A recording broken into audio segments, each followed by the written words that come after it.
Hello everyone. So I welcome you all to Let's Crack MPPSC and Vyapam with India's largest learning platform, An Academy. Class start करने से पहले मैं आपको brief करना चाहती हूँ हमारे 3 YouTube चैनल्स के बारे में जहाँ पर MPPSC के लिए क्लासेस कंडक्ट की जाती हैं।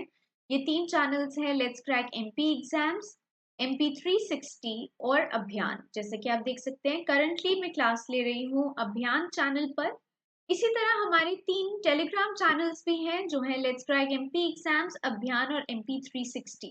तो इन टेलीग्राम चैनल्स में आपको नोटिफाई किया जाता है हमारे यूट्यूब क्लासेस के बारे में और साथ ही में जो कंटेंट यानी कि जो पीपीटीज यूज होती हैं क्लास में उसको भी इन ग्रुप्स में शेयर किया जाता है। तो जैसे कि मैं करंटली क्लास ले रही हूँ अभियान पर, सिमिलरली इस क्लास की जो पीडीएफ है वो भी मैं शेयर करूंगी टेलीग्राम चैनल अभियान पर। तो इन केस आपने ये चैनल नहीं ज्वाइन करा है तो अब आप इसको कर सकते हैं सो दैट आप इन नोट्स को वहां से डाउनलोड कर लें और आप इसको अपने प्रेपरेशन या रिवीजन पर्पस के लिए अपने पास रख सकते हैं। अब मैं आपको बताना चाहती हूँ अनअकैडमी के प्लस सब्सक्रिप्शन के बारे में जो काफी बेनिफिशियल है उन सारे स्टूडेंट्स के लिए जो कॉम्पिटिटिव एग्जाम्स की प्रेपरेशन कर रहे हैं। इस सब्सक्रिप्शन को लेने के लिए सबसे पहले आपको डाउनलोड करना है अनअकैडमी लर्निंग ऐप जो इस तरह से आपके फोन के प्ले स्टोर पर अवेलेबल होगा। इसको डाउनलोड करने के बाद आपके पास ऑप्शन डिस्प्ले होगा MPPSC एंड व्यापम का। उस ऑप्शन को सिलेक्ट करके आपके पास एक नेक्स्ट ऑप्शन डिस्प्ले होगा प्लस सब्सक्रिप्शन का। तो प्लस सब्सक्रिप्शन में पहले आपको बता देती हूँ कि क्या क्या बेनिफिट्स होते हैं जो एक स्टूडेंट को मिलते हैं, जिसमें से फर्स्ट है daily live classes. Live class का मतलब होता है कि जो स्टूडेंट्स हैं वो अपने एजुकेटर के साथ चैट कर सकते हैं, यानी कि उनके साथ डिस्कशंस में एंगेज हो सकते हैं, अपने डाउट्स क्लियर कर सकते हैं। इसका मतलब है कि एक वन वे कम्युनिकेशन नहीं चल रहा है, यहाँ पर टू वे कम्युनिकेशन होगा। जैसे जैसे आप क्लास लेंगे साथ ही में आप अपने एजुकेटर्स के साथ इंटरैक्ट भी कर पाएंगे। सेकेंड है लाइव टेस्ट एंड क्विजेस, जिसका मतलब है कि आप अपने प्रेपरेशन करते हुए टेस्ट और क्विजेस के लिए भी ऑप्ट कर सकते हैं, जिसके बाद आपको डिटेल्ड एनालिसिस मिलेगा आपकी परफॉर्मेंस के बारे में, जिससे आप ये अंदाजा लगा सकते हैं कि आपकी preparation up to the mark है या नहीं। ये काफी इंपॉर्टेंट है बिकॉज ये जो कॉम्पिटिटिव एग्जाम्स हैं इनका सिलेबस भी बहुत वास्ट होता है और इसके लिए जो आप टाइम ड्यूरेशन डिवोट करते हो अपनी प्रेपरेशन में वो भी काफी ज्यादा होता है। तो it is very important to know कि आपकी जो प्रेपरेशन है वो अप टू द मार्क है या नहीं। इसलिए टेस्ट एंड क्विजेस कंडक्ट करना या इसमें पार्टिसिपेट करना आप लोगों के लिए काफी ज्यादा बेनिफिशियल है। थर्ड बेनिफिट है स्ट्रक्चर्ड कोर्सेज, यानी कि आपकी कैटेगरी में जितने भी कोर्सेज होंगे they are going to be specially designed और ये आपके एग्जाम के सिलेबस के हिसाब से ही डिजाइन करे जाएंगे। तो इसका मतलब है कि अनअकैडमी आपके लिए एक वन स्टॉप डेस्टिनेशन होगा जहां पर आपको आपके सिलेबस के हिसाब से पूरा का पूरा कोर्स मटेरियल अवेलेबल रहेगा। अब अगर आपने टारगेट सेट करे हैं कि आपको एक पर्टिकुलर टाइम पीरियड तक अपना कोर्स या कोई सब्जेक्ट या फिर कोई पर्टिकुलर सेट ऑफ टॉपिक्स खत्म करने हैं तो वो आप इस सिलेबस के हिसाब से इस कोर्स के हिसाब से इजीली कर पाएंगे, बिकॉज ये बहुत ऑर्गेनाइज्ड वे में यहाँ पर आपका कोर्स कंप्लीट किया जाएगा। Last and most important benefit is unlimited access, जिसका मतलब है कि आपको सिर्फ एक बार सब्सक्रिप्शन लेना है और एक बार सब्सक्रिप्शन लेने पर आपको एक्सेस मिल जाएगा सारे लाइव एंड रिकॉर्डेड कोर्सेज पर जो आपकी कैटेगरी के हैं। यानी कि आप लाइव क्लासेस तो अटेंड कर सकते हैं, साथ में जितने भी रिकॉर्डेड कोर्सेज हैं चाहे आपने क्लास मिस करी हो या किसी और एजुकेटर की क्लास हो आपके पास उनका भी एक्सेस रहेगा। तो इन 4 बेनिफिट्स के बाद मैं आपको सब्सक्रिप्शन के ड्यूरेशन के बारे में और चार्जेस के बारे में ब्रीफ कर देती हूँ। प्लस सब्सक्रिप्शन अवेलेबल होता है 1 मंथ से लेकर 24 मंथ्स तक की ड्यूरेशन के लिए। पर जैसे कि आप ये देख सकते हैं कि यहाँ पे अमाउंट्स डिफरेंट है, तो मैं आपको 6 मंथ्स और 12 मंथ्स के एक डिफरेंस के बारे में यहाँ पे बात करना चाहती हूँ। अगर आप 6 मंथ्स की प्लस सब्सक्रिप्शन लेते हैं आप 7200 का अमाउंट पे करते हैं, पर अगर इसी में आप 1600 रुपीज एक्स्ट्रा देते हैं तो आपको एक्स्ट्रा 6 मंथ्स की सब्सक्रिप्शन मिल जाती है, यानी कि एक्स्ट्रा 6 मंथ की वैलिडिटी मिल जाती है। तो इसीलिए हमेशा बेनिफिशियल होता है कि या तो आप 12 मंथ्स की सब्सक्रिप्शन लें या फिर 24 मंथ्स की सब्सक्रिप्शन लें, बिकॉज यहाँ पर आपकी जो पर मंथ पेमेंट होती है वो काफी कम हो जाती है in comparison to the other options that you have. और इस अमाउंट को और कम करने के लिए आप मेरा रेफरल कोड यूज कर सकते हैं जो कि है Sonal10। इससे आपको फ्लैट 10% डिस्काउंट मिल जाएगा आपके सब्सक्रिप्शन अमाउंट पर। तो ये काफी बेनिफिशियल है आपकी प्रेपरेशन के लिए। आप लोगों को ये एडवाइजेबल है कि आप सब्सक्रिप्शन के लिए जरूर जाएं। अब मैं आपको अपने बारे में बता देती हूँ। मेरा नाम है सोनल नैयर। मैंने बीकॉम ऑनर्स करा है दिल्ली यूनिवर्सिटी से, जिसके बाद मैंने एमकॉम करा है अपने पोस्ट ग्रेजुएशन में। मेरे पास 5 इयर्स का टीचिंग एक्सपीरियंस है और मैं एक नेट क्वालिफाइड असिस्टेंट प्रोफेसर हूँ। यहाँ पर मैं आपको इंडियन इकोनॉमी पढ़ाऊंगी एमपीपीएससी के एग्जाम के लिए। तो आज हमने कंटिन्यू करना है हमारा टॉपिक जो कि है एग्रीकल्चरल डेवलपमेंट, जो हमने लास्ट क्लास में स्टार्ट किया था। पर आज का टॉपिक स्टार्ट करने से पहले मैं आपके साथ डिस्कस करना चाहती हूँ कि हमने लास्ट क्लास में कौन कौन से टॉपिक्स कवर करे थे। तो जिन स्टूडेंट्स ने क्लास अटेंड करी थी उनकी एक क्विक रिवीजन हो जाएगी, और जिन स्टूडेंट्स ने क्लास नहीं अटेंड करी थी ड्यू टू एनी रीजन, वो एक बारी उनको एक ब्रीफ मिल जाएगा कि हमने क्या क्या टॉपिक्स ऑलरेडी कवर करे हुए हैं। तो लास्ट क्लास में हमने सबसे पहले स्टार्ट करा था from the importance of agricultural sector. Last class में हमारा फर्स्ट टॉपिक था कि हम एग्रीकल्चरल सेक्टर क्यों हमारे लिए इम्पोर्टेंट है, जिसमें हमने 3 तरह से इसकी इम्पोर्टेंस को स्टडी करा था। तो फर्स्ट ऑफ ऑल, इंडिया की मेजर डिपेंडेंसी तो है एग्रीकल्चर पर साथ में ये कौन से एरिया में है? तो ये मेजरली इसलिए है बिकॉज major people या majority of the population is involved। कहां पर इन्वॉल्व हैं? वो इन्वॉल्व हैं एग्रीकल्चरल सेक्टर में।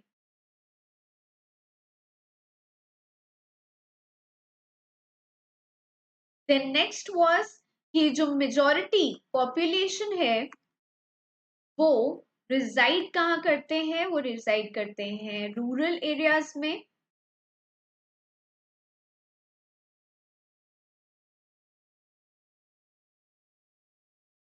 एंड थर्ड है कि एग्रीकल्चरल सेक्टर, जो एग्रीकल्चरल सेक्टर के प्रोडक्ट्स हैं यानी कि एग्रीकल्चरल प्रोडक्ट्स हैं, वो क्या प्रोवाइड करते हैं मैन्युफैक्चरिंग सेक्टर को? वो प्रोवाइड करते हैं रॉ मटेरियल मैन्युफैक्चरिंग सेक्टर के लिए। यानी कि जितना इंपॉर्टेंट एग्रीकल्चरल सेक्टर अपने खुद के प्रोडक्ट्स के लिए है, उतना ही वो मैन्युफैक्चरिंग सेक्टर के वर्किंग के लिए भी इंपॉर्टेंट है, because raw material agricultural sector से मिलता है मैन्युफैक्चरिंग सेक्टर को। तो ये 3 चीजें हमने पढ़ी थी जो एग्रीकल्चर के इनिशियल स्टेजेस को डिफाइन कर रहा है, जहां पर हमने ये दिखाया कि इंडिया कैसे एग्रीकल्चर पर मेजरली डिपेंडेंट था और इसीलिए इंडिया को एक एग्रेरियन इकोनॉमी भी कहा गया था। इसके बाद हमने पढ़ा था कि हमें क्यों फोकस शिफ्ट करना चाहिए प्रोडक्शन से प्रोडक्टिविटी पर, और ऐसा क्यों होता है, जैसे कि हमने लास्ट क्लास में डिस्कस करा था। अगर जैसे पहले होता था, अगर प्रोडक्शन को बढ़ाना था तो पीस ऑफ लैंड जिसको कल्टीवेट किया जाता था उसको बढ़ा दिया जाता था। यानी कि सिंपल एक मतलब था कि प्रोडक्शन बढ़ाना है तो लैंड को और कवर कर लो, और ज्यादा बड़ा पीस ऑफ लैंड कवर करके प्रोडक्शन बढ़ा लो। पर जैसा कि आपको पता है कि अब पॉपुलेशन बहुत ज्यादा बढ़ती जा रही है और जो मेजरली कल्टीवेट हो सकता था लैंड, वो हम कवर कर चुके हैं। तो अब अगर हमें प्रोडक्शन के लेवल को बढ़ाना है तो वो कैसे होगा? वो होगा जब हम फोकस करेंगे प्रोडक्टिविटी पर। यानी कि अब सेम पीस ऑफ लैंड से हमें अपने प्रोडक्शन के लेवल्स को बढ़ाना पड़ेगा। तो यहाँ पर ये भी कह सकते हैं कि ट्रेडिशनल मेथड्स को मॉडिफाई करा, बेटर टेक्नोलॉजी को यूज करा, या फिर जो कल्टीवेशन का प्रोसेस था, फार्मिंग के वेज थे, उनको चेंज करा। सो बेसिकली प्रोडक्टिविटी का मतलब है कि अब आपको सेम पीस ऑफ लैंड से ही ऐसा करना है, कुछ ऐसे न्यू वेज लेकर आने हैं कि आपका प्रोडक्शन का लेवल इंक्रीज हो जाए। तो ये हमने लास्ट क्लास में कवर करा था। और ये चीज कैसे हो सकती थी? ये हो सकता था by primary sector revolution. Primary sector revolution last class में हमने कवर करे थे ऐसे कौन से मेन रेवोल्यूशंस थे जिससे कि प्रोडक्शन के लेवल को इंक्रीज करने की कोशिश की थी, जिससे कि प्रोडक्टिविटी पर ज्यादा फोकस किया था rather than only the production levels. तो हमने जो रेवोल्यूशंस कवर करे थे वो थे, फर्स्ट था ग्रीन रेवोल्यूशन, ग्रीन रेवोल्यूशन का फोकस किस पर था? ग्रीन रेवोल्यूशन का फोकस था प्रोडक्शन के लेवल्स को बढ़ाने के लिए। ये मेजरली इंपॉर्टेंट था व्हीट और राइस के लिए, और यहाँ पर यूज किए गए थे high yielding variety seed. High yielding variety seeds का मतलब क्या होता है? यील्डिंग का मतलब ही होता है प्रोडक्शन, यानी कि अगर हम इन सीड्स को यूज करेंगे तो प्रोडक्शन ज्यादा होएगी, प्रोडक्शन ज्यादा जल्दी हो जाएगी।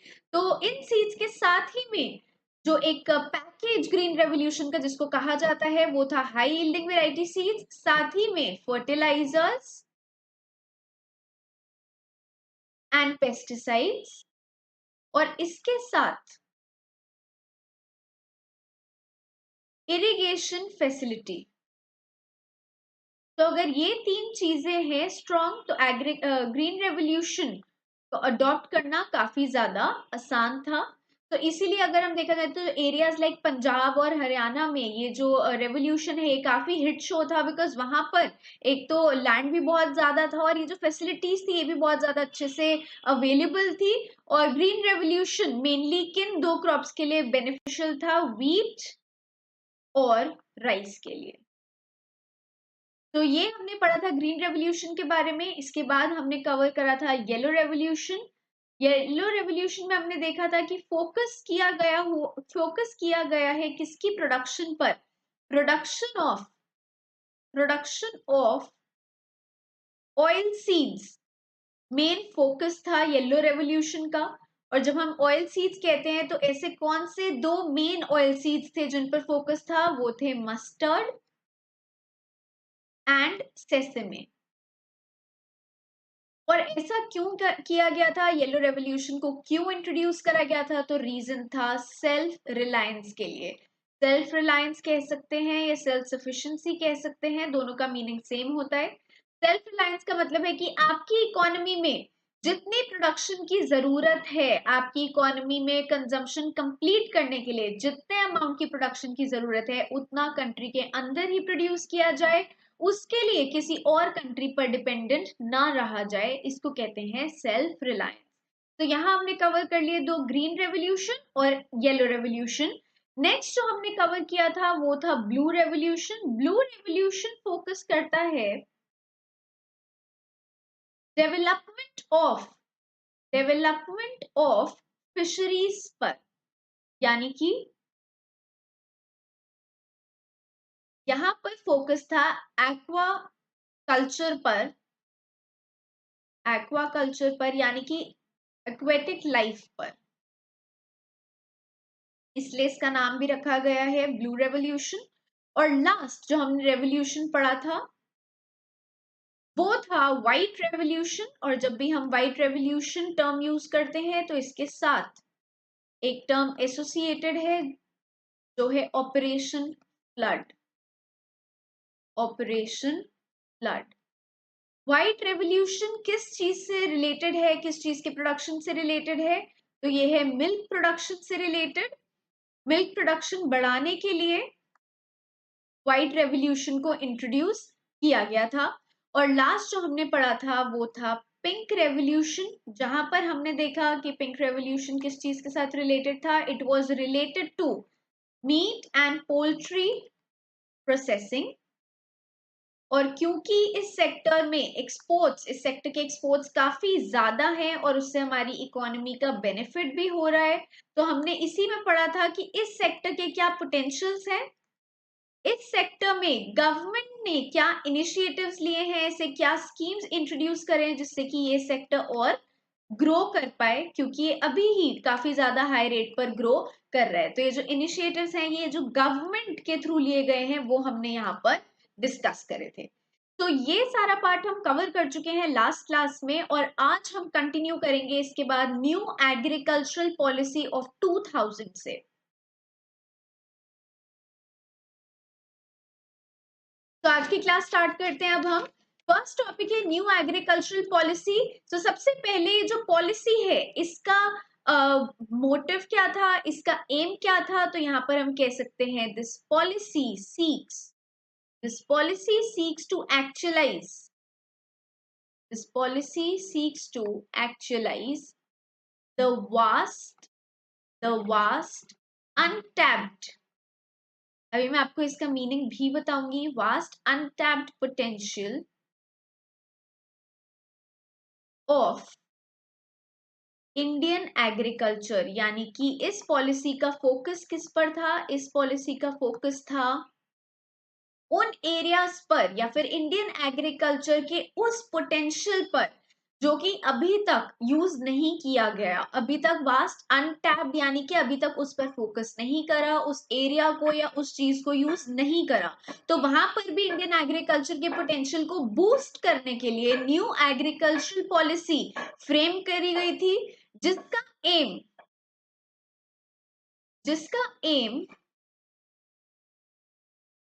है, it aims to achieve it aims to achieving a growth rate।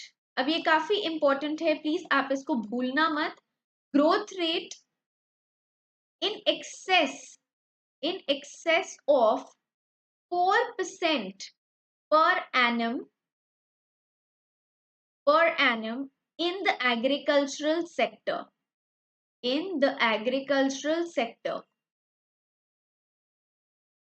Okay.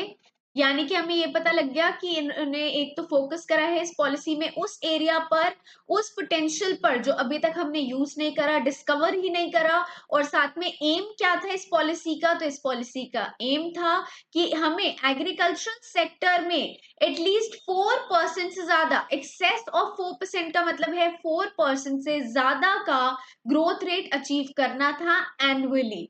तो ये था इसका मेन मोटिव, और अब मैं आपके लिए रीड भी कर देती हूँ। It says the government realising the importance of agricultural sector formulated the new agriculture policy during 2000 which has tried to give a new direction to the agricultural sector। यानी कि गवर्नमेंट को ऐसा रियलाइज हुआ कि एग्रीकल्चर सेक्टर को strengthen करने की जरूरत है, और उसके लिए न्यू एग्रीकल्चरल पॉलिसी बनाई गई 2000 में, जिसके फीचर्स हैं, first, agriculture sector has to grow at an average annual rate of minimum 4%। यानी कि यहाँ पर उनका एम था कि 4% तो कम से कम ग्रोथ होनी ही है, और ट्राई करेंगे कि 4% से ज्यादा ही ग्रोथ हो एग्रीकल्चरल सेक्टर में। Second point है, great focus has to be given on horticulture, animal husbandry, poultry, dairy, aquaculture, given their potential and their twin ability to raise the plank of growth and increase purchasing power। यानी कि यहाँ पर ये कहा जा रहा है कि एग्रीकल्चर यानी कि फार्मिंग के अलावा horticulture, animal husbandry, poultry, dairy, aquaculture पर भी फोकस करना चाहिए। ऐसा इसलिए है सो दैट इनकम यहाँ से भी जनरेट हो। तो अगर इन एरियाज पर फोकस होगा तो एक तो यहाँ से इनकम जनरेट होगी, और दूसरा इन एरियाज की भी ग्रोथ होगी। इसलिए यहाँ पर लिखा है ट्विन एबिलिटी, यानी कि यहाँ से दो पर्पस सॉल्व होंगे, एक ग्रोथ का और दूसरा इंक्रीज इन इनकम का, जिसकी वजह से परचेजिंग पावर बढ़ जाएगी। And last is need to provide food and nutrition security. जैसा कि हमें पता है इंडिया की पॉपुलेशन ग्रो होती जा रही है, तो हमारे लिए फूड एंड न्यूट्रिशन सिक्योरिटी को भी अचीव करना एक काफी इंपॉर्टेंट पार्ट बन गया है। इसलिए न्यू एग्रीकल्चरल पॉलिसी को इंट्रोड्यूस करा गया था। अब इस पॉलिसी के अंदर किन किन चीजों की बात हुई थी, क्या क्या चीजें कवर करी गई थी, वो हम नेक्स्ट स्लाइड में देखेंगे। तो यहाँ पर मैं आपके लिए मेंशन कर देती हूँ कि यहाँ पर उनका फोकस था टेक्नोलॉजी एडवांसमेंट पर, टेक्नोलॉजी, या आप लिख सकते हैं टेक्नोलॉजिकल एडवांसमेंट, यानी कि बेटर टेक्नोलॉजी को यूज करना शुरू करा था, प्रपोज किया गया था, जिससे कि प्रोडक्टिविटी के लेवल्स और बढ़ पाए, वेस्टेज कम हो, एंड टेक्नोलॉजी बेटर होएगी तो प्रोडक्शन के लेवल्स भी ज्यादा होंगे, यानी कि कम टाइम में हम ज्यादा प्रोड्यूस कर पाएंगे। Next is provide MSPs, MSPs to farmer. ये एमएसपी क्या होता है? Minimum support price. ये क्यों इंट्रोड्यूस करा गया था या क्यों ये चीज यहाँ पर रेकमेंड करी गई थी? ये इसलिए करा था जिससे कि फार्मर्स को प्रोटेक्ट कर पाए, फार्मर्स को सेफ गार्ड कर पाए, और उनको भी एक मिनिमम लेवल की इनकम जनरेशन होने की सिक्योरिटी रहे। Next is removing restrictions, removing restrictions of removing restrictions on movement of agricultural products, यानी कि एग्रीकल्चरल प्रोडक्ट्स की मूवमेंट, मतलब अगर उनका ट्रेड हो रहा है तो उसके रिस्ट्रिक्शंस को, उस पे कोई रिस्ट्रिक्शंस ना लगाई जाए, और अगर उस पे करंटली रिस्ट्रिक्शंस हैं तो उनको हटा दिया जाए, जिससे कि ट्रेड और भी ज्यादा इजी हो जाए, ट्रेड और भी ज्यादा बेटर और स्ट्रांग हो जाए।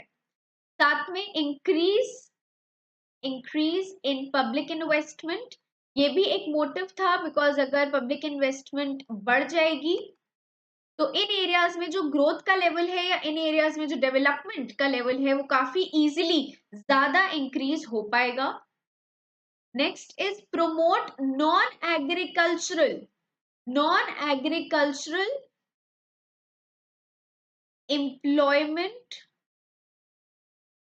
एम्प्लॉयमेंट अपॉर्चुनिटीज, यानी कि एग्रीकल्चर में तो जो लोग इन्वॉल्व हैं वो है, पर उनकी मेजर डिपेंडेंस एग्रीकल्चर में ही ना रह जाए, और दूसरा कि बाकी सेक्टर्स भी ग्रो कर पाए। इसके लिए नॉन एग्रीकल्चरल सेक्टर्स, यानी कि एग्रीकल्चर के अलावा जो सेक्टर्स थे वहां पर भी एम्प्लॉयमेंट अपॉर्चुनिटीज, यानी कि जॉब्स क्रिएट करी गई थी, एम्प्लॉयमेंट जनरेट करी गई थी, सो दैट जो लोग एग्रीकल्चर सेक्टर में इन्वॉल्व हैं वो बाकी के सेक्टर्स में भी जा पाए, बाकी के सेक्टर्स में भी इंगेज हो पाए। And last is equitable equitable land distribution equitable land distribution। इसका मतलब है कि जितने भी बिग फार्मर्स थे, जिनके जो लार्ज फार्मर्स थे, उनसे पीस ऑफ लैंड लेकर जो लैंडलेस फार्मर्स हैं उनको दिया गया था। ये कैसे हुआ था? ये लैंड रिफॉर्म के थ्रू किया गया था, जहां पर एक लिमिट सेट करी गई थी लैंड सीलिंग की, और उसमें जिसके पास भी उस लिमिट से बियॉन्ड एक्स्ट्रा लैंड था, सरप्लस लैंड था, उस लैंड को डिवाइड करके लैंडलेस फार्मर को प्रोवाइड किया गया था। इसके पीछे एक मेन रीजन था, फर्स्ट इक्विटेबल लैंड डिस्ट्रीब्यूशन, जिससे कि फार्मर्स के पास इक्वल अमाउंट ऑफ लैंड हो, और दूसरा रीजन ये था कि अगर उनके पास इक्वल अमाउंट ऑफ लैंड होगा तो उनके इनकम जनरेशन भी काफी इक्वल रहेंगे, और इसमें जो गैप है आज की डेट में वो कम हो जाएगा। तो इन सारी चीजों पर फोकस करा गया था इस न्यू एग्रीकल्चरल पॉलिसी के अंदर। So they say there is a requirement for greater biotechnology use, newer plants, varieties, and their protection through suitable legislation, greater thrust on scientific farming and dissemination of technology advancement, यानी कि यहाँ पे आपको technology भी better use करनी है, जो farming की टेक्निक्स हैं उनको भी साइंटिफिक बनाना है, और आपको ज्यादा से ज्यादा बायोटेक्नोलॉजी यूज को भी लेकर आना है, और न्यूअर प्लांट वेराइटीज का मतलब है कि यहाँ पर जो आप प्लांट सेट कर रहे हैं वो भी एडवांस टेक्नोलॉजी के हो और काफी ज्यादा हाई वेराइटी में हो। Second is focus on agro and social forestry for maintaining ecological balance। जितना important है एग्रीकल्चर को स्ट्रेंथन करना, उतना ही important है इकोलॉजिकल बैलेंस मेंटेन करके चलना। इसीलिए हमें अपने क्लाइमेट, अपने एनवायरनमेंट पर भी फोकस करना चाहिए। ये पार्ट आगे भी आएगा जहां पर हम इसको डिटेल में स्टडी करेंगे। Next point is regular supply of price protection to farmers to minimum support price। तो minimum support price एक ऐसा प्राइस है जिससे कि फार्मर को अश्योरिटी रहेगी कि उनके पास एक पर्टिकुलर अमाउंट तो आएगा ही, और इससे उनकी आप कह सकते हो इनकम के टर्म्स में भी वो ज्यादा सिक्योर हो जाएंगे। Next is dismantling restrictions on movement of agricultural commodities, यानी कि फिर से इस पे जो रिस्ट्रिक्शंस है एग्रीकल्चरल कमोडिटीज पर उनको हटाया जाए। And increase public investment in agricultural sector, specially rural electrification, irrigation projects, water shade development etcetera, यानी कि पब्लिक इन्वेस्टमेंट्स को इन सेक्टर्स में लाया जाए, जिससे कि ये एरियाज भी ज्यादा बेटर और स्ट्रेंथन हो पाए, और रूरल एरियाज में भी इलेक्ट्रिफिकेशन, इरिगेशन और वाटरशेड डेवलपमेंट जैसी फैसिलिटीज जो हैं अवेलेबल हो पाए। Next is create off farm employment opportunities through promotion of agro processing units. Off farm का मतलब है जो एक्चुअल में फार्मिंग से अलग हो, चाहे एग्रीकल्चर से रिलेटेड हो बट फार्मिंग से अलग हो, सो दैट इसी पर डिपेंडेंसी ना रहे मेजरली, बाकी एरियाज में भी लोग मूव हो पाए। Next is land reforms to be provided a decisive thrust for better land distribution, जैसे कि मैंने आपको बताया इक्विटेबल डिस्ट्रीब्यूशन पर फोकस था।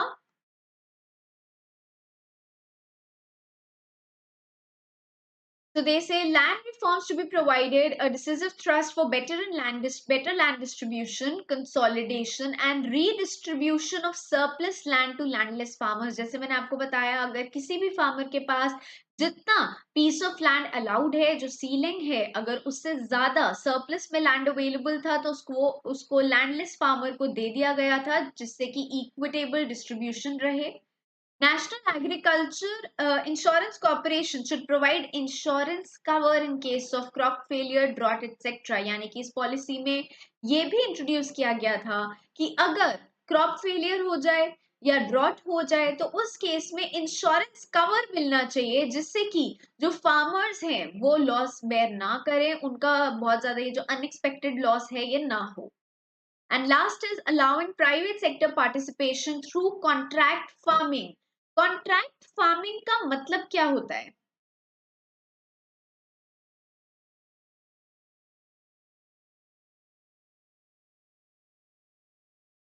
कॉन्ट्रैक्ट फार्मिंग मतलब, contract farming involves agricultural production. It involves agricultural production being carried out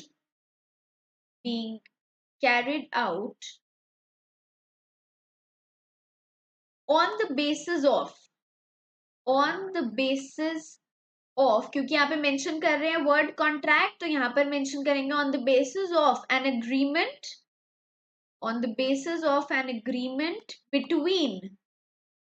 between the buyers and farm producers. यानी कि यहाँ पर फार्मिंग तो हो रही है, पर यहाँ पर एक अग्रीमेंट के थ्रू फार्मिंग हो रही है उन लोगों के बीच में जो सारे के सारे प्रोडक्शन को खरीदने वाले हैं और उनके बीच में जो प्रोड्यूस कर रहे हैं, यानी कि फार्मर्स एंड बायर्स के बीच में ये एक अग्रीमेंट हो रहा है जहां पर वो मेंशन कर देते हैं कि उनको क्या क्वालिटी चाहिए और वो उसके लिए क्या प्राइस पे करेंगे. सो इसीलिए यहाँ पर मेंशन करें कि प्राइवेट सेक्टर को अलाउ करना चाहिए कि वो एग्रीकल्चरल सेक्टर में आके कॉन्ट्रैक्ट फार्मिंग करें. एक तो इससे ये होगा कि फार्मर अश्योर रहेगा उनको क्या प्राइस मिलने वाला है, और साथ में प्राइवेट सेक्टर आएगा तो इन्वेस्टमेंट का रेट भी यहाँ पर इंक्रीज हो जाएगा. So then they say the new agricultural policy of the central government is only indicative in nature as it falls within the domain of respective state governments who are responsible to implement the policy. यानी कि ये जो policy है ये central government के through introduce करी गई है, पर ये इंडिकेटिव है, यानी कि यहाँ पे एरियाज बताए गए हैं, सजेशंस दिए गए हैं, पर एक्चुअल इम्प्लीमेंटेशन जो है वो स्टेट गवर्नमेंट की है.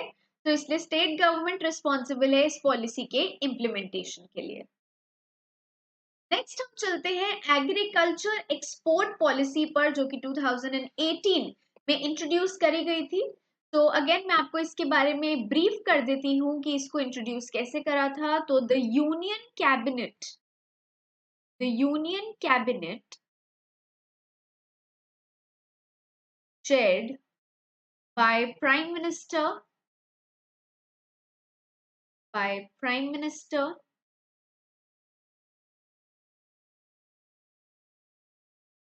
Shri Narendra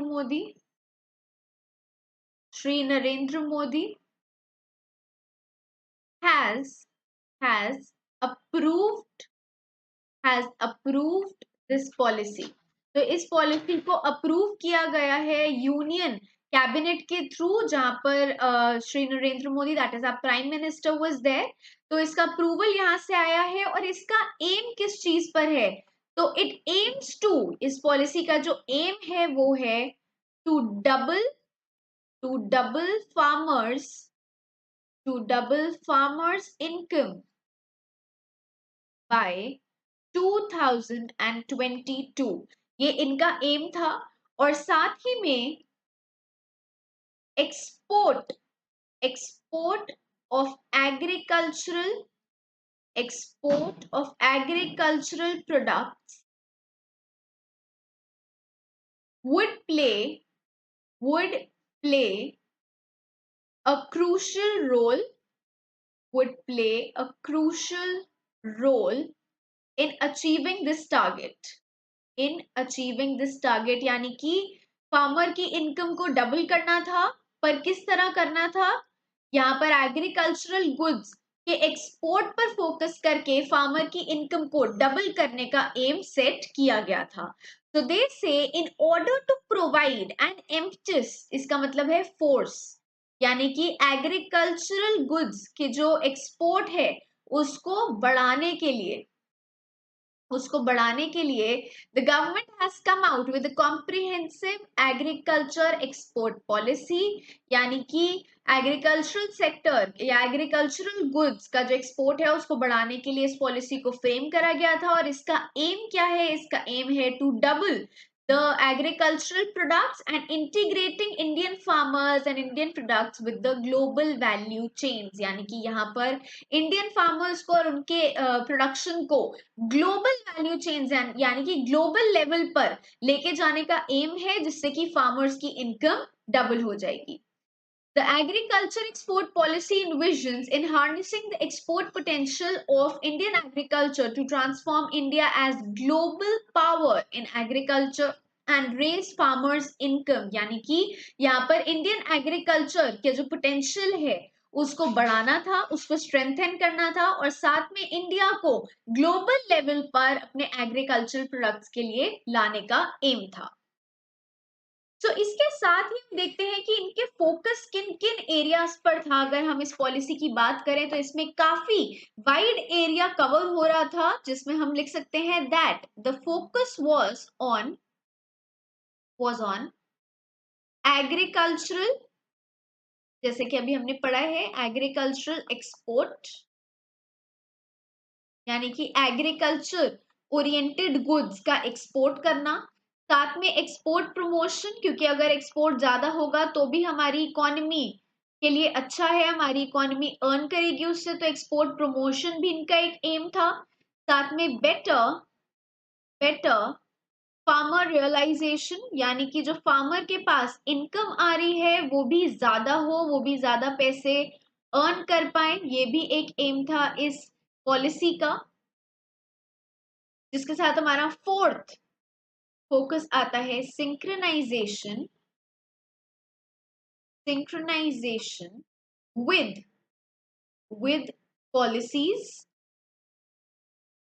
with policies and programs, synchronization with policies and programs of government of India, यानी कि इस प्रोग्राम में, इस पॉलिसी में जितने भी एम्स हो, जितने भी टारगेट्स हो, या जैसे मैंने अभी जिनको मेंशन करा है और आगे भी करूंगी, ये सबकी जो सिंक्रोनाइजेशन है, यानी कि ये सब होना चाहिए, पर ये गवर्नमेंट ऑफ इंडिया की पॉलिसीज और प्रोग्राम्स के हिसाब से ही होना चाहिए, nothing should be out of it.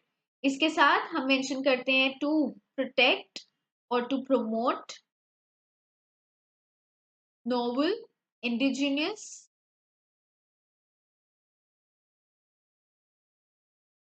organic,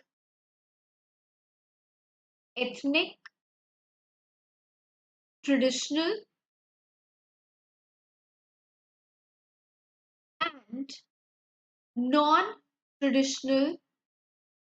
and non-traditional agro product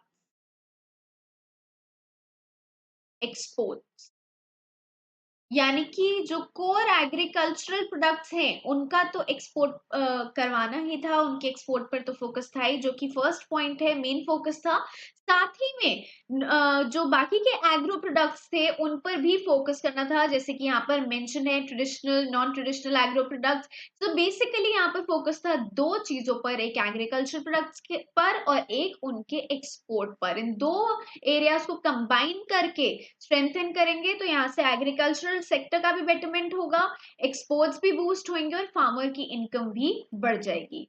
तो देश से इस पॉलिसी का ऑब्जेक्टिव क्या है? फर्स्ट है doubling agricultural exports from present that is more than 30 billion US dollars to more than 60 billion US dollars, यानी कि एग्रीकल्चरल एक्सपोर्ट्स के अमाउंट को डबल करना है। और कब तक करना है? ये 2022 तक, और एक लेवल रीच करना है 100 बिलियन US डॉलर्स का in the next few years thereafter. तो ये इनका फर्स्ट ऑब्जेक्टिव है।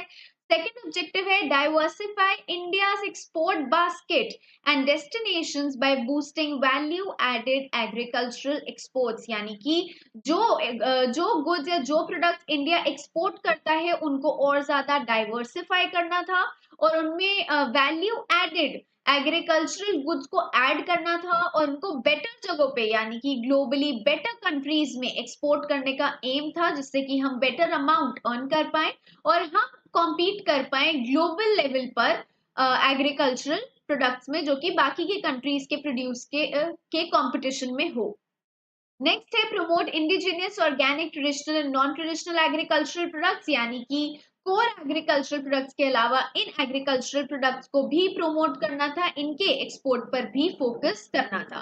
तो ये थे पॉलिसी ऑब्जेक्टिव्स जहां पर हमने डिफरेंट डिफरेंट एरिया को कवर करा। इसके बाद आता है provide institutional mechanism for pursuing market access, addressing trade barriers, deal with sanitary and phytosanitary issues. इसका मतलब है कि यहाँ पर ऐसा एक मैकेनिज्म यानी कि ऐसी फैसिलिटी इंट्रोड्यूस करनी थी जहां से कि मार्केट एक्सेस करना और ज्यादा इजी हो जाए और जो भी बैरियर्स आते हैं एग्रीकल्चरल प्रोडक्ट्स को सेल करने में, जो ट्रेड बैरियर्स इन्वॉल्व हैं उनको रिड्यूस करना भी इनका एक ऑब्जेक्टिव था। नेक्स्ट पॉइंट है strive to double India share in world agri exports by integrating with global value chain, यानी कि इंडिया के एग्रीकल्चरल गुड्स के एक्सपोर्ट को इतने हाई लेवल पर लेकर जाना है कि वो ग्लोबली कॉम्पीट कर पाए दूसरे कंट्रीज के प्रोडक्शन के साथ। इसीलिए यहाँ पर लिखा है integrating with global value chain, यानी कि ग्लोबल वैल्यू चेन के साथ इंडिया का जो शेयर है वो भी हम डबल करना चाहते थे और हम चाहते थे कि वो ग्लोबली कॉम्पीट कर पाए, ग्लोबल मार्केट में सस्टेन हो पाए।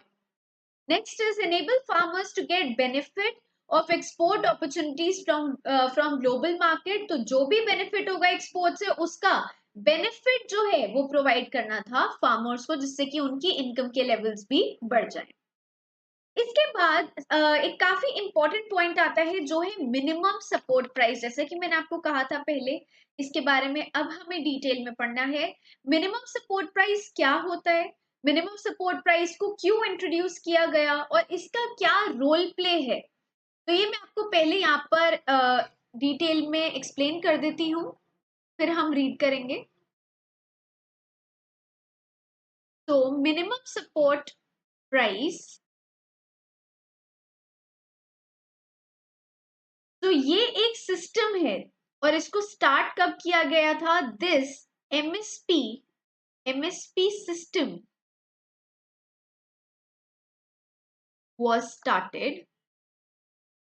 was started in 1966 to 67 और ये उस टाइम पर किस चीज के लिए स्टार्ट करा गया था, for wheat and was expanded further to include other essential food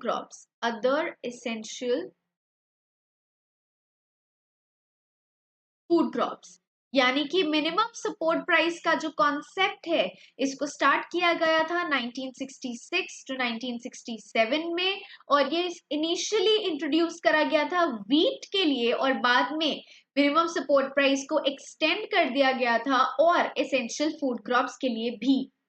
इसी में मैं मेंशन करना चाहती हूँ विच वॉज, अब ये जो मिनिमम सपोर्ट प्राइस दिया जा रहा था जिसको हमने और फूड क्रॉप्स के लिए एक्सटेंड करा था, ये क्यों करा था, इसका गवर्नमेंट क्या करती है। सो इसको विच वॉज देन सोल्ड, इसको सेल किया जाता था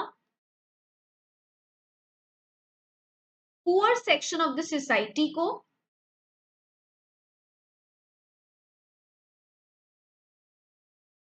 अंडर सब्सिडाइज्ड रेट्स।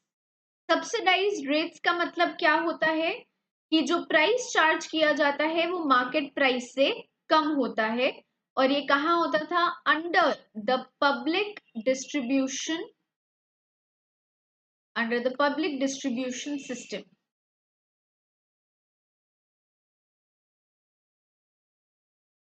यानी कि गवर्नमेंट फार्मर्स को एक मिनिमम सपोर्ट प्राइस डिक्लेयर करके देती थी इनिशियली वीट के लिए, और बाद में और एसेंशियल क्रॉप्स भी इसमें ऐड हो गए थे। फार्मर्स से ये प्रोड्यूस खरीदने के बाद बेचा जाता था, सेल किया जाता था poor section of the society को। और इनको किस रेट पे सेल किया जाता था ये प्रोड्यूस? ये सेल किया जाता था सब्सिडाइज्ड रेट, यानी कि मार्केट रेट से कम रेट पर इसको सेल किया जाता था। इसके साथ में आपके लिए लिख भी देती हूँ, लेस देन मार्केट प्राइस, क्योंकि तभी poor section of the society इसको अफोर्ड कर पाएगा। और ऐसा कैसे करते थे? बाय द वे और by the means of public distribution system. Okay, now we say MSP, minimum support price, is an, ये होता क्या है? It is an agricultural, it is an agricultural product price, यानी कि एग्रीकल्चरल प्रोडक्ट्स का price set किया जाता है पहले ही, और ये एक मिनिमम प्राइस होता है जो गवर्नमेंट के थ्रू फार्मर को दिया जाता है उनकी प्रोडक्शन के लिए। तो इसलिए यहाँ पर हम मेंशन करते हैं कि ये सेट किसने करा है? It is set by the government of India.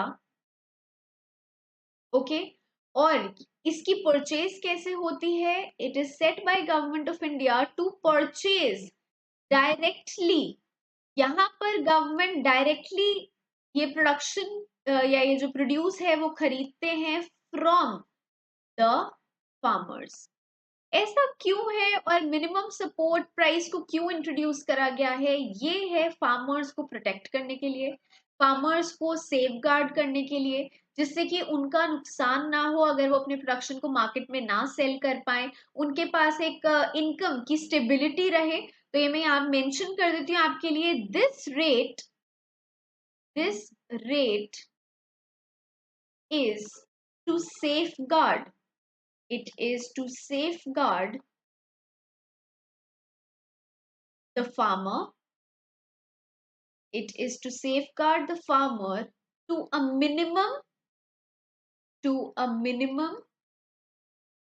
Profit. यानी कि अब क्या होगा, फार्मर को पहले ही पता होगा कि उनको कितना मिनिमम प्रॉफिट तो अर्न होएगा ही। एक तो इससे उनकी भी अनसर्टेनिटी कम हो जाएगी, उनके भी इनकम का जनरेशन हो जाएगा, और एक श्योरिटी रहेगी, वो सिक्योर रहेंगे कि एटलीस्ट हमारे पास इतने पैसे तो आएंगे ही। तो this rate is to safeguard the farmer to a minimum profit for the harvest,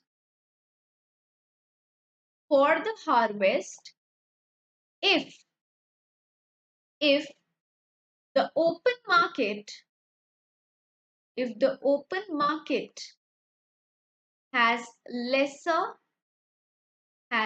lesser price than the cost incurred,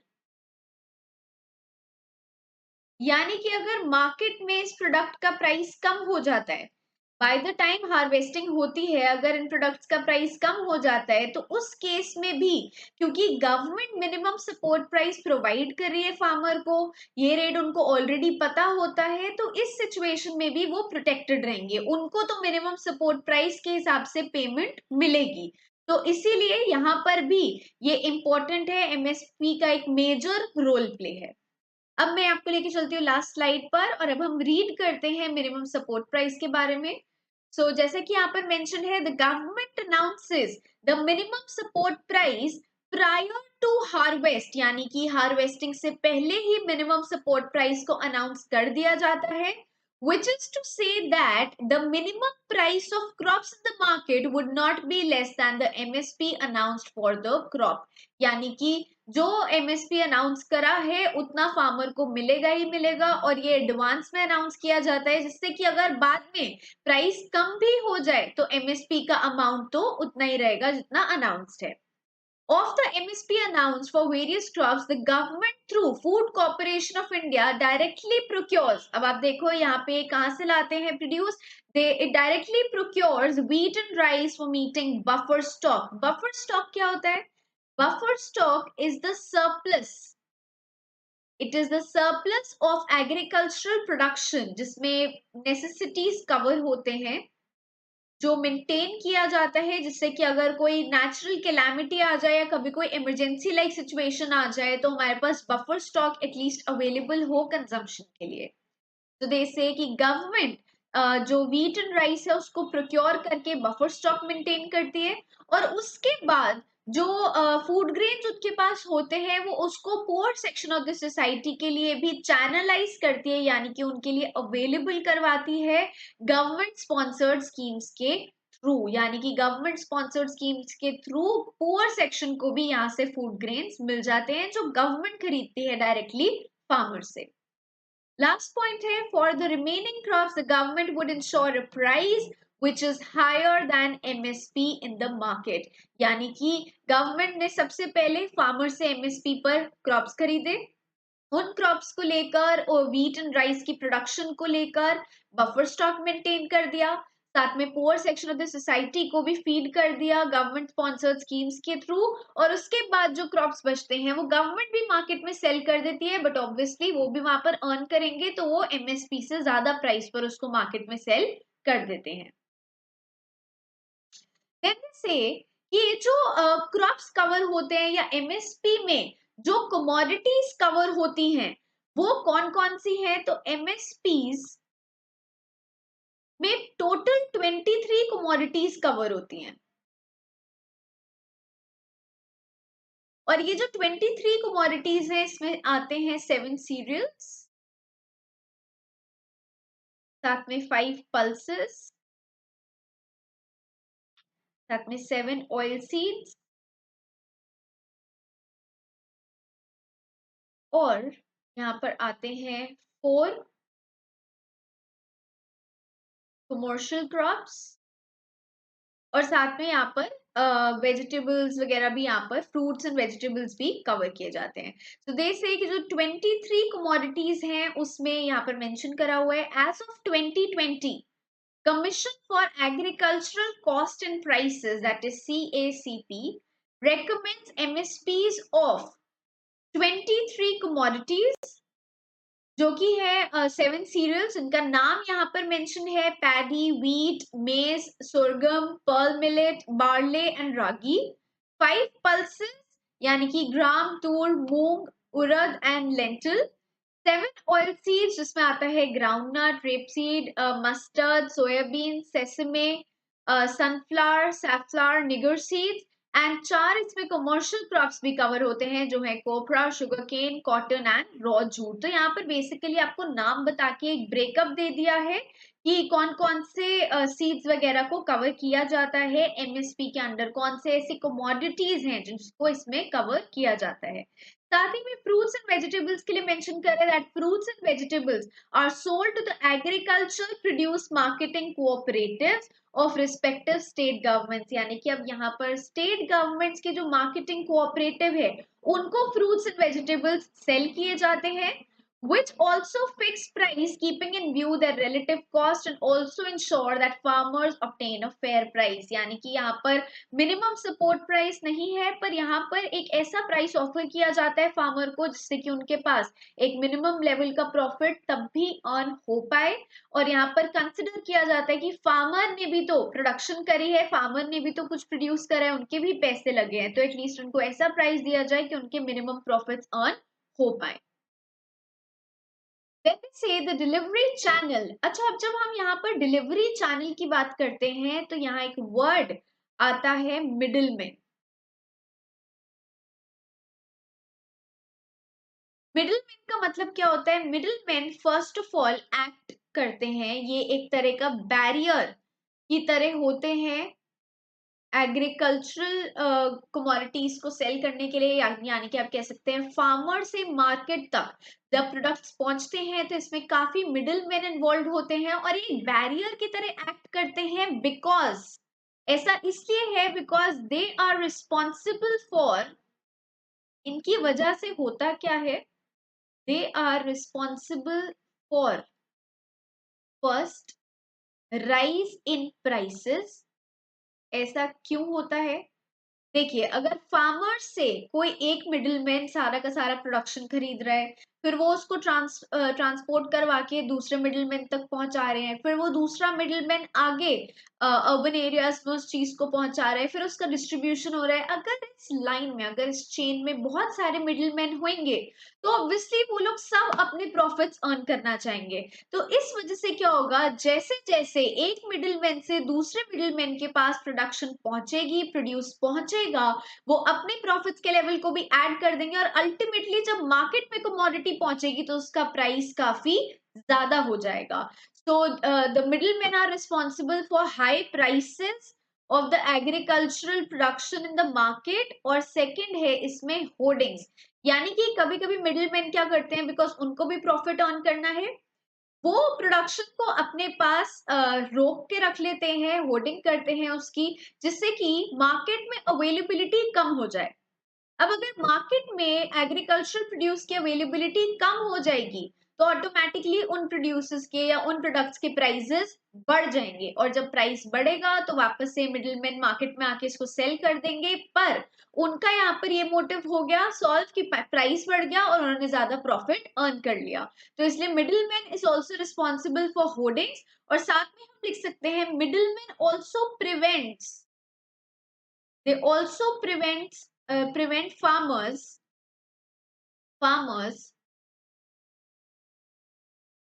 from getting benefits of high prices।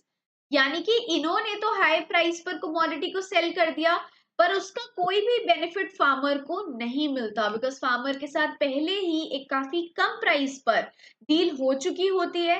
तो अगर प्राइस बढ़ भी जाएगा तो फार्मर का इसमें कोई भी बेनिफिट नहीं हो पाता, वो सारा का सारा बेनिफिट मिडिलमैन को मिल जाता है।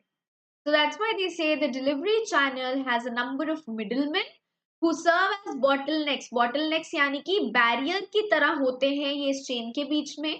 And they are also responsible for increased prices, large scale hoardings, and also prevent the farmers from getting the benefits of increased prices।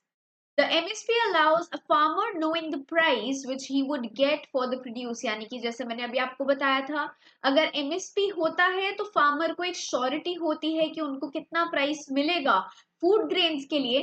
पर अगेन यहाँ पर जो बहुत बड़े स्केल पर काम करते हैं, जो बिग फार्मर्स होते हैं, उनका बेनिफिट ज्यादा होता है बिकॉज उनकी प्रोडक्शन का अमाउंट ज्यादा होता है, उनके प्रोडक्शन के लेवल्स काफी ज्यादा होते हैं, तो एमएसपी से फायदा भी उनको ज्यादा मिलता है। इस वजह से कुछ लोगों ने ये भी पॉइंट सजेस्ट करा है कि जो मिनिमम सपोर्ट प्राइस है उसको डिसकंटिन्यू कर देना चाहिए, बिकॉज इसका जो ज्यादातर फायदा होता है वो बड़े फार्मर्स को होता है, जिनके बड़े पीस ऑफ लैंड होते हैं, जिनके बहुत लार्ज स्केल पर प्रोडक्शन होती है। पर ये चीज इसीलिए होना मुश्किल है बिकॉज चाहे कम फायदा हो पर जो छोटे फार्मर्स हैं या जो मार्जिनल फार्मर्स हैं उनको बेनिफिट मिल रहा है, इसलिए एमएसपी को पूरी तरह हटा भी नहीं सकते हैं, बिकॉज जो टारगेट है हमारा, जो मार्जिनल फार्मर्स या स्मॉल फार्मर्स टारगेट है, उनको भी इससे बेनिफिट मिलता है। So they say the MSP allows a farmer knowing the price which he would get for the produce in the market, especially for food grains. But it is also believed that benefits largely go to the bigger farmers। यानी कि again यहाँ पर कहा जा रहा है कि जो बड़े farmers हैं उनको ज्यादा benefit होता है। Besides, MSP has prevented diversification of the agricultural sector। Many critiques have favored discontinuation of MSP, but the large scale small and marginal farmers do benefit। यानी कि जो स्मॉल फार्मर्स हैं और मार्जिनल फार्मर्स हैं, इन ये भी काफी ज्यादा है अमाउंट में, और इनका भी बेनिफिट तो होता ही है, चाहे इनका प्रोडक्शन कम हो तो इनके प्रोडक्शन के हिसाब से इनका बेनिफिट होता है। तो इसीलिए इसका जो डिसकंटिन्यूएशन है वो काफी डिफिकल्ट है। सो एमएसपी कवर करने के बाद अब हम चलते हैं नेक्स्ट पॉइंट पर, जहां पर हम बात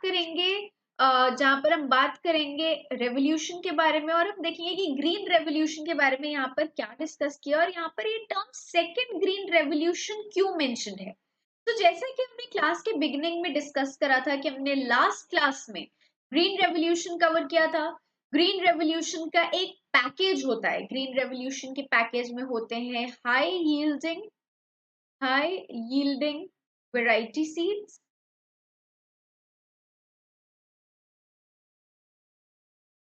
साथ में फर्टिलाइजर्स, पेस्टिसाइड्स, और जिसमें एग्रोकेमिकल्स यूज होते हैं, एंड साथ ही में इरिगेशन फैसिलिटीज होती हैं। इरिगेशन फैसिलिटीज तो एक कॉमन चीज है, फार्मिंग में यूज होगा, पर ये जो बाकी का जो इनका पैकेज है ग्रीन रेवोल्यूशन का, first of all green revolution को इसलिए इंट्रोड्यूस करा गया था क्योंकि प्रोडक्शन को बढ़ाना था, प्रोडक्शन को बढ़ाना था क्योंकि हमें सेल्फ सफिशिएंसी चाहिए थी, हम चाहते थे कि हम सेल्फ रिलायंट हो जाएं, यानी कि हम इतनी प्रोडक्शन कर पाए कि हमारी कंट्री के कंजम्पशन के लिए वो इनफ हो। तो ये जो प्रोडक्शन के बढ़ाने का एम था, सेल्फ रिलायंट होने का एम था, या इसके साथ हम यहाँ पर लिख सकते हैं कि फूड सिक्योरिटी का जो हमारा एम था, जो हमारा पर्पस था, वो ग्रीन रेवोल्यूशन से फुलफिल हो गया था। ये चीजें हो गई थी, हमारी प्रोडक्शन भी बढ़ गई थी, सेल्फ रिलायंट भी हो गए थे, फूड सिक्योरिटी अचीव करने में भी हम सक्सेसफुल रहे थे। पर ये जो इसका पैकेज था, इसके कुछ एडवर्स इफेक्ट्स भी थे एनवायरनमेंट पर, राइट? दैट मीन्स हमने अपने एम तो अचीव कर लिए, अपने गोल्स तो अचीव कर लिए, but at the same time हमने एनवायरनमेंट को हार्म कर दिया, बिकॉज बहुत ज्यादा फर्टिलाइजर्स और केमिकल्स इस टाइम पर यूज किए गए थे, इनफैक्ट आज तक करे जाते हैं ग्रीन रेवोल्यूशन के पीरियड से। तो इसीलिए सेकेंड ग्रीन रेवोल्यूशन के बारे में बात होने लगी। अब फोकस किया जाता है सस्टेनेबल एग्रीकल्चर पर। तो ये मैं आपके लिए रीड करती हूँ फर्स्ट पॉइंट, फिर हम देखेंगे सस्टेनेबल एग्रीकल्चर क्या होता है। They say the present state of agriculture in India is the result of green revolution of late 1960s, because green revolution introduce ही हुआ था लेट 1960s में। The first green revolution has delivered India food security which was critical during those times. That means उस वक्त 1960s में जब introduce हुआ था ग्रीन रेवोल्यूशन, उस टाइम पर फूड सिक्योरिटी होना हमारे लिए बहुत बड़ी एक जरूरत थी उस टाइम पर, और ग्रीन रेवोल्यूशन की वजह से हम ये चीज अचीव कर पाए थे। This progress and security had its own cost in terms of environment and economic viability. इसका मतलब है कि यहाँ पर environmental harm भी था इसके साथ, यानी कि जहां पर इसके benefits थे वहीं पर नुकसान भी हो रहा था environment पर। ऐसा क्यों था? बिकॉज यहाँ पर fertilizers और chemicals यूज करे जा रहे थे जिसके adverse effects होते हैं। So they say since the current state of agriculture is not sustainable, sustainable से मैं आपको यहाँ पर मीनिंग बता देती हूँ सस्टेनेबल डेवलपमेंट का। तो जब भी हम टर्म यूज करेंगे सस्टेनेबल, उसका मतलब होता है कि हमें आज की डेट में ऐसा नहीं है कि हम अपने नीड्स पूरे नहीं करने, हमें अपने नीड्स जरूर पूरे करने हैं, बट इसकी हम डेफिनेशन ऐसे लिख सकते हैं, sustainable development means human societies should should meet their needs। हमें अपने needs पूरे करने चाहिए, ऐसा नहीं है कि हमें छोड़ने चाहिए, but without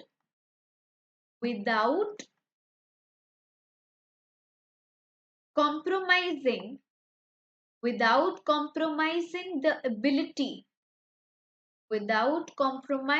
the ability of future generation to meet their own needs। यानी कि हमें अपनी नीड्स तो मीट करने ही है, पर हमें सेम टाइम पर इस चीज पर भी फोकस करना है कि हम फ्यूचर जनरेशन की जो पोटेंशियल है नीड्स कवर करने का या नीड्स मीट करने का, हमें उनके पोटेंशियल को भी खराब नहीं करना। हमें इस तरह चीजें यूटिलाइज करनी है आज की डेट में जिससे कि फ्यूचर जनरेशन भी इन चीजों को यूटिलाइज कर पाए, ये सब चीजें उनके लिए भी बेनिफिशियल रह पाए।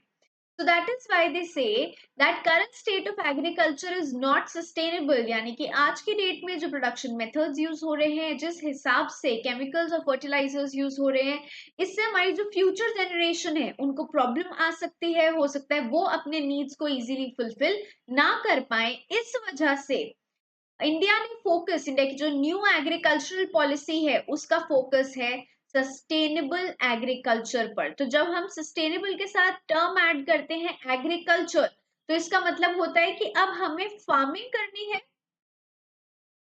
करनी है, बट किस वे में? In sustainable way, in sustainable ways. यानी कि अब हम इस तरह से फार्मिंग करेंगे जिससे कि हमारा भी एडिक्वेट लेवल का प्रोडक्शन हो पाए और साथ में जो फ्यूचर जनरेशन है वो भी इस पीस ऑफ लैंड को अपने प्रोडक्शन के लिए यूज कर पाए। इसीलिए सेकेंड ग्रीन रेवोल्यूशन या फिर एवरग्रीन रेवोल्यूशन टर्म दिया गया है इस सस्टेनेबल एग्रीकल्चर को, जहां पर हम अपनी भी नीड्स पर फोकस करेंगे और फ्यूचर जनरेशन की नीड्स पर भी। तो दिस तो अब हम स्टार्ट कर रहे हैं national mission for sustainable agriculture, जो सेकेंड ग्रीन रेवोल्यूशन के एक तरह से कंटिन्यूएशन में ही आता है और यहाँ पर भी सस्टेनेबल एग्रीकल्चर के बारे में बात करी जा रही है। और यहाँ पर एक और पॉइंट जिसके साथ एड ऑन कर दिया गया है वो है क्लाइमेटिक चेंज, यानी कि अब यहाँ पर क्लाइमेट के चेंज को भी कंसिडर किया जाएगा। सो दैट मीन्स अब यहाँ पर हमें अपने एग्रीकल्चर पे भी फोकस करना है, यानी कि सस्टेनेबल एग्रीकल्चर होना चाहिए और साथ में जो इसके एडवर्स इफेक्ट्स हैं क्लाइमेट पर या फिर क्लाइमेट में जो चेंजेस आ रहे हैं उनको भी हमें एड्रेस करना है, एंटिसिपेट करना है। हमें इस तरह से एग्रीकल्चर करना है जिससे कि क्लाइमेट पर भी एडवर्स इफेक्ट्स ना हो। So it says as an important component under National Action Plan on Climate Change, the National Mission for Sustainable Agriculture aims to address issues regarding the agriculture in the context of risks associated with climate change. This mission includes strategies for food security, equitable access to food resources, enhancement of livelihood opportunities and contribution to economic stability at the national level। यानी कि यहाँ पर food security, equitable access मतलब कि आपकी production काफी अच्छी होनी चाहिए फूड सिक्योरिटी के लिए। इक्विटेबल एक्सेस का मतलब है कि सबको एक्सेस होना चाहिए फूड रिसोर्सेज पर। And enhancement of livelihood opportunities का मतलब है कि अगर हम ऐसा करेंगे तो और अगर हमारी प्रोडक्शन का लेवल बढ़ पाएगा तो हमारे जो फार्मर्स हैं उनकी इनकम और इम्प्रूव होएगी, जिससे कि उनकी जो लाइवलीहुड है उसमें चेंजेस आएंगे, वो भी और ज्यादा इम्प्रूव हो जाएगी, एनहांस हो जाएगी। And contribution to economic stability at the national level, यानी कि इनकम के लेवल्स राइज होंगे तो इकोनॉमिक स्टेबिलिटी आ जाएगी पूरी इकोनॉमी में। Then it says this mission seeks to transform Indian agriculture into climate resilient production। Climate resilient का मतलब क्या होता है? Ability to anticipate, prepare for and respond to hazardous events or trends or disturbances related to climate।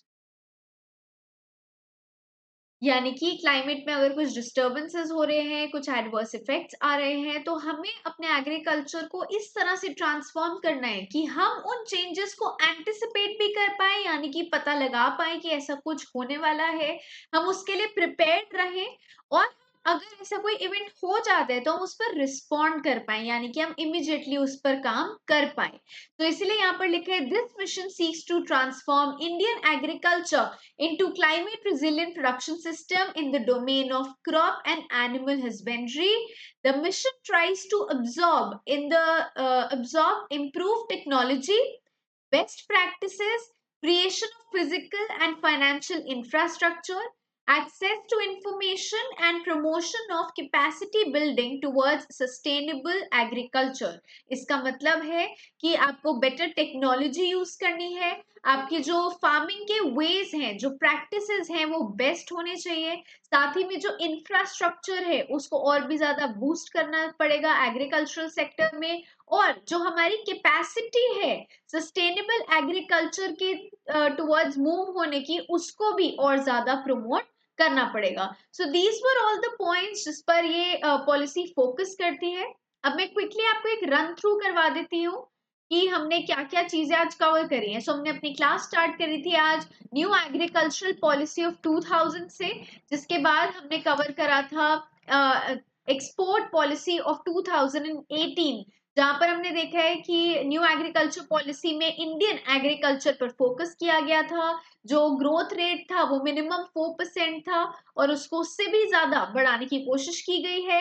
And agriculture export policy में तीन चीजों पर collectively focus करा है। एक है एग्रीकल्चरल प्रोडक्ट्स, दूसरा है exports of agriculture products, and तीसरा है कि जो फार्मर की इनकम है वो इन एक्सपोर्ट्स से बढ़ पाए।